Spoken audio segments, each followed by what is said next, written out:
Hi everyone, welcome to another Things I Hate, where we talk about things from video games that keep escaping from Pokeballs. I'm Acescorcher, and today we are talking about Pokemon Red and Blue. Now, for those of you who weren't around during Gen 1 days, you don't understand the pain that we went through, the suffering. So, let's take a trip back through time and I will let you know right away.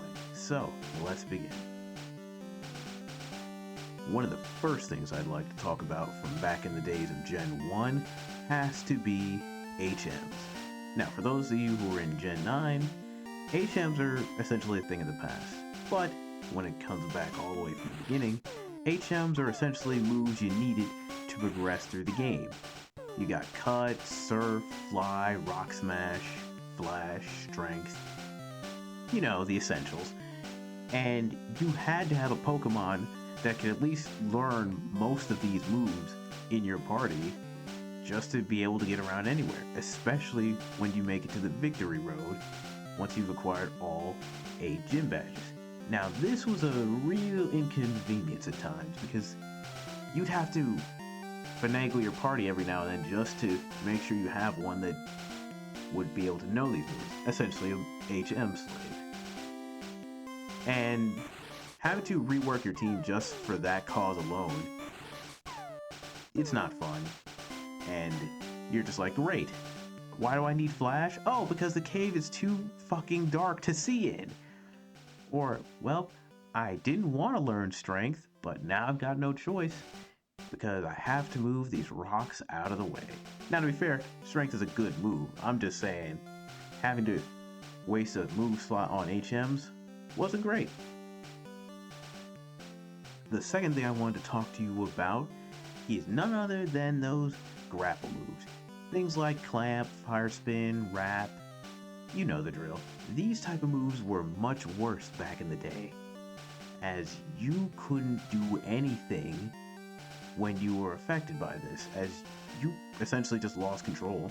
The only thing you could do is wait for that very slim chance for your Pokemon to break free from the attack, and if your Pokemon didn't somehow kill the Pokemon that caused this, guess what? The next turn, you're going right back into it, losing health, and having no control of being able to free yourself. It was utter devastation.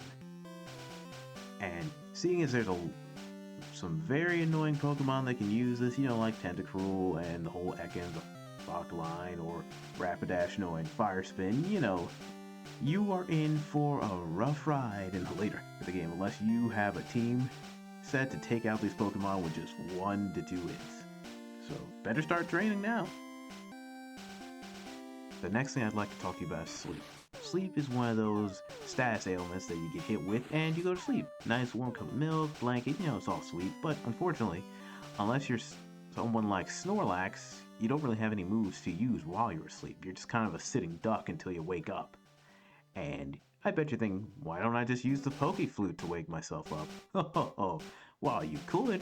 The problem is, though, you waking up is counted as your turn. So, even if you wake up, you have to wait till the turn after that before you can actually get a move.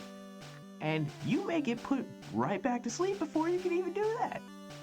Having your waking up turn considered your actual movement turn back in the day was absolute crap because it still left you a sitting duck with nothing to do. At that point, you might as well just swap out your Pokemon. Then, although you'd be right back where you started, way off to Dreamland. The final thing I'd like to talk to you about is none other than Psychic Pokemon. If you don't know, Psychic Pokemon were absolutely broken in the first generation of Pokemon because not only did they do a lot of damage back then, but they didn't really have any weaknesses available.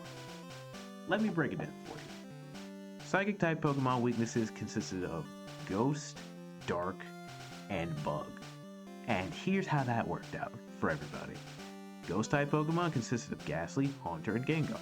Unfortunately, that line of Ghost Pokemon were also Poison type Pokemon. And since Psychic type Pokemon are super effective against Poison type Pokemon, they would instantly be obliterated without even a second glance. Dark type Pokemon didn't exist in Gen 1, so that weakness completely out the window. as well as with any moves that go along with it.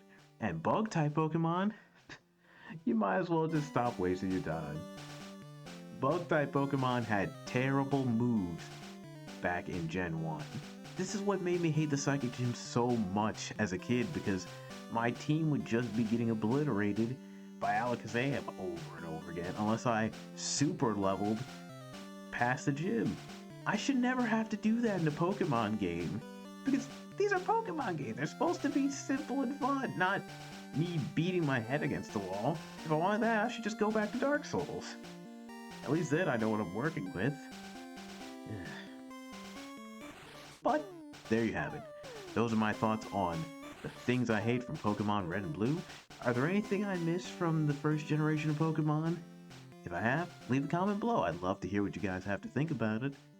Until I see you guys next time, I've been Ace. Thanks for watching. I'll see you in the next one. Take care.